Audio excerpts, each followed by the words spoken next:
Nazir d'Aflamed Bet et la Gimel. Qui nous a instauré la tfila comme on la connaît, le Shmona Esrei, la Amida, qui a fait le Emet Viativ? Quand est-ce qu'il a été instauré, dans quelle période et pourquoi? On a l'habitude de savoir que c'est un Knesset Agdola qui ont instauré la tfila. Et pourtant, il y a une question qui saute à l'œil tout de suite. On sait qu'un Knesset Agdola, il vivait au début du deuxième Beth Amikdash. Et la moitié de la tfila, pratiquement, dans la Hamida, on demande que le Beth Amikdash soit reconstruit, que les Kohanim reviennent, que le Sanhedrin réexiste, etc. Alors que tout ça, c'était des choses qui existaient de leur temps. Alors pourquoi faire des tfilotes? Et même si les tfilotes étaient que ça dure, que ça continue, c'est pas de cette manière qu'on fait les tfilotes. On dit clairement dans la Hamida, on demande que tout revienne et que les Rechaïm partent et que les Tzadikim dominent, etc. Toutes ces tfilotes, c'est des tfilotes qui, on dirait, qui n'ont pas lieu pendant la période où le Beth Amikdash existe. Et donc, il faut essayer de comprendre qui a fait cette tfilote, qui apparemment c'est Sheikh Knesset Agdola. Et la tfila d'Emet Viativ aussi, c'est une donnée intéressante qu'on va voir aujourd'hui à la fin du shiur. Dans notre Gemara, la Gemara, elle va dire quelque chose de très intéressant. Elle va dire que les Juifs au temps du deuxième Beth Amikdash, ils avaient une massorette, ils savaient clairement que le Beth Amikdash, il allait finir par être détruit. Ils ne pensaient pas qu'il allait rester pour tout le temps. C'était clair, tout le monde le savait qu'il allait être détruit, et même plus que ça, dira la Gemara. Ils savaient même quelle année il allait être détruit. Nous, ils ont appris ça. C'est un pasouk dans Yermia. Yermia ou un Navi, c'était le Navi qui a vu la destruction du premier Beth Amikdash. Les Nevi'im, de manière générale, existaient jusqu'à cette période. La fin du premier Beth Amikdash, il y avait encore des Nevi'im. Entre les deux Beth Amikdashot, les 70 ans, dans la période où il y a eu le Nes de Purim, les 70 ans, il y avait encore un reste de Nevi'im. Et même au début du deuxième Beth Amikdash, il restait encore quelques Nevi'im, mais c'était fini. Cette période-là, c'était la fin de la Névoie. La Névoie, elle a duré 1000 ans chez le clan d'Israël, et elle s'est finie au début du deuxième Beth Amikdash. Et c'est là qu'ils ont vu que la Névoie allait être finie. Ils ont compris qu'il fallait maintenant instaurer les filotes, instaurer toute la situation du clan d'Israël pendant la période du deuxième Beth Amikdash et plus tard pendant l'exil. Parce que le Nevi'im allait être fini. En tout cas, on revient à Yermia ou à Navi. C'était la Navi qui a déjà prophétisé la destruction du premier Beth Amikdash. Et il y avait, pendant la période du premier Beth Amikdash, il y avait un phénomène qui s'appelait Nevi'ah Sheker. Des faux prophètes qui, au lieu de faire revenir le clan d'Israël vers la Tchouva, alors qu'ils faisaient des avérotes, ils essayaient de les calmer, de leur dire que tout allait bien et que de toute façon, c'est vrai que le Beth Amikdash allait être détruit, mais de toute façon, Hachem il va reconstruire le Beth Amikdash et même si le deuxième va être détruit, il va être reconstruit une troisième fois. Et sur ça, Yermia ou Hanavi, il a dit que on n'a pas le droit de s'appuyer sur cette chose-là. C'est peut-être quelque chose qui est vrai en soi, mais arrêtez d'écouter ces Nevi'ah Sheker qui essayent de vous calmer et de vous dire de ne pas faire tchouva, parce que ils disent Echal Hashem, Echal Hashem, Echal Hashem, Hema. C'est un passage qui saute aux yeux, qu'on le dit dans une des Haftarot. Et il leur dit comme ça, Al Tiftechu al Divrei Sheker, ne vous appuyez pas sur les paroles de Nevi'ah Sheker qui qui essaie de vous calmer avec cette donnée qu'il y aura les trois Beth Amikdashot et que de toute façon, Hachem, il va reconstruire le deuxième Beth Amikdash et c'est pas très grave. Donc, de ce passage-là, c'était clair qu'il allait avoir trois Beth Amikdashot, donc il savait très bien que le deuxième Beth Amikdash allait finir par être détruit. Dans un passage de Daniel, qui était aussi un des Névim de cette période, là-bas, la Gemara va nous ramener qu'il savait même quand est-ce qu'il allait être détruit, quelle était la période. Il y avait tout un calcul de 7 fois 70 et il savait quelle année le Beth Amikdash allait être détruit. Maintenant, on revient à notre question.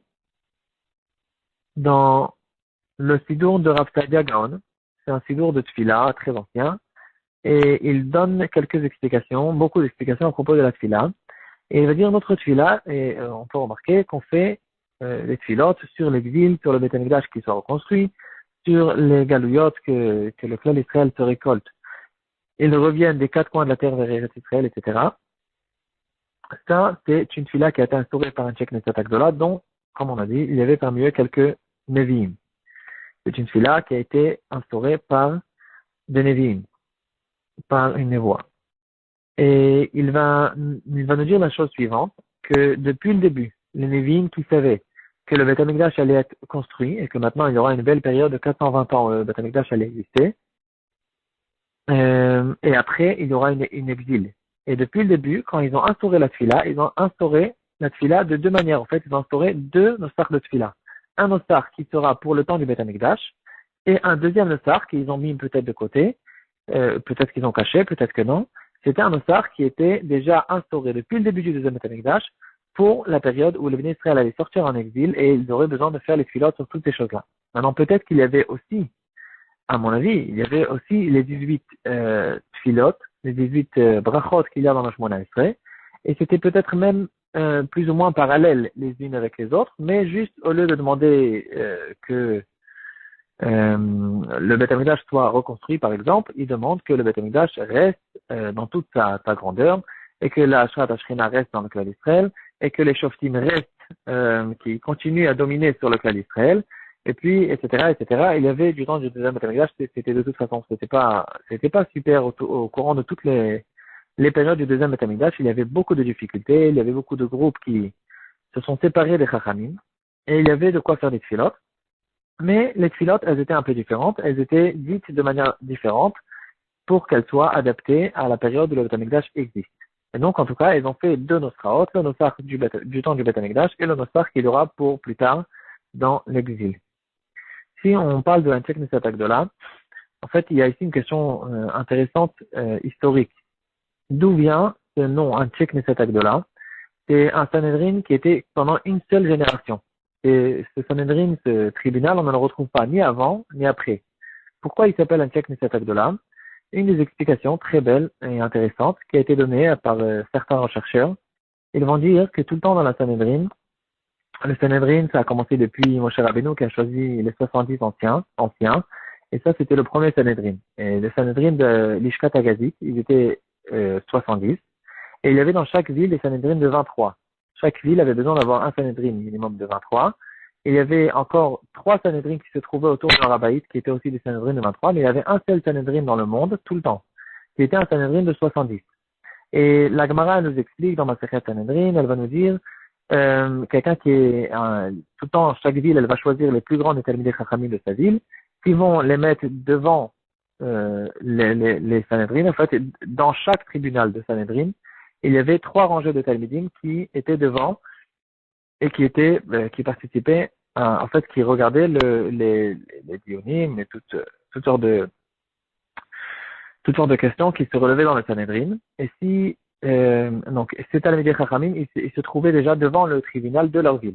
Petit à petit, quand le tribunal se vidait, pourquoi il se vidait? Parce que, petit à petit, ils prenaient les plus grands Talmidei Chachamim pour remplir les tribunaux qu'il y avait, par exemple, dans tout le Shevet, et après, il les prenait pour les faire monter dans les tribunaux qui se trouvaient sur Arabaït, et puis pour le faire monter encore plus dans le tribunal de l'Ishkat Agazit, là où se trouvait l'Egdolé Ador. Et la Gemara va nous expliquer quelque chose de très intéressant. Il y avait les Talmidei Chachamim qui se trouvaient dans les 3 rangées qui se trouvaient devant. Ils étaient là-bas comme des élèves. Et puis petit à petit, chacun, quand une place se vide chez le Sanhedrin, alors toutes les rangées, elles se bougent, parce que chacun, il était là-bas en fonction de sa grandeur. Et celui qui se trouvait dans la première rangée tout à droite, il montait, il rentrait dans le Sanhedrin, et il faisait partie, pas dans le Sanhedrin, dans le Bet Din de la ville, et il commençait à faire partie du Bet Din de sa ville. Petit à petit, il avançait de plus en plus, jusqu'à qu'il devenait le Bet Din de sa ville, et après, on le prenait pour être participer maintenant dans le Bet Din du Shevet, par exemple. Et là-bas, il recommence tout à zéro. Il se met devant, dans les 3 rangées des élèves qui se trouvent dans le Sanhedrin du Shevet, et il avance comme ça petit à petit jusqu'à que, à la fin de sa vie, si c'est un très grand Talmid Chacham, il arrivera jusqu'au Sanhedrin de l'Ishkat Agazit qui, quand par exemple quelqu'un était niftar, alors il remplissait les places qu'il avait besoin. En tout cas, c'est comme ça que ça marchait à propos des tribunaux, des Bati Dinim en Eretz Israël. Et jusqu'à ce qu'est arrivée la destruction du premier Beth Amikdash, et tout ça s'est arrêté, tout ça a freiné. Et quand ils sont revenus lors du deuxième Beth Amikdash, Ezra Sofer, il est monté à la tête de à peine 30 000 ou 40 000 juifs. Au début, ils étaient très peu et très pauvres. Et il a essayé de reconstituer cette organisation de Sanhedrin. Donc il a récolté les plus grands des Talmidei Chachamim, il les a tous mis au Sanhedrin, et apparemment il était plus que 70. Et ici, c'est la première fois où on retrouve un Sanhedrin qui comptait plus que 70. Par exemple, quand ils ont fait la tfila, je pense qu'ils étaient 120. Et à cause de ça, on appelle les Anshei Knesset Agdola, la grande assemblée, le grand Sanhedrin, parce que c'était un Sanhedrin spécial qui était plus grand à cause du fait que tout s'est arrêté. Donc on a eu besoin de tout reconstituer. Et donc il y avait ici un Sanhedrin spécial qui était beaucoup plus grand. Et petit à petit, quand ils mouraient, les Talmidei Chachamim, jusqu'à qu'ils sont arrivés au numéro 70, et ils sont revenus à leur statut normal d'un Sanhedrin de 70. Bon, ça c'est à propos de l'explication du mot Anshei Knesset Agdola. En revenant au Seder de la Tfila, il y aura un Seder Hayom, un des Achronim qui explique le Seder de la Tfila. Il dira la chose suivante. À propos de la Tfila de Emet Ve'ativ, qu'on va dire après le Kriyat Shema, entre le Kriyat Shema et l'Amida, la bracha qu'on va faire après le Kriyat Shema, c'est la Tfila de Emet Ve'ativ. Il dira que ce Emet Ve'ativ a été instauré par des gens qui habitaient en Chutz La'aretz pendant la période du deuxième Beit Hamikdash. La majorité des Juifs pendant le deuxième Beit Hamikdash habitaient en Chutz La'aretz. Il y avait une grande partie des Juifs qui étaient encore à Bavel.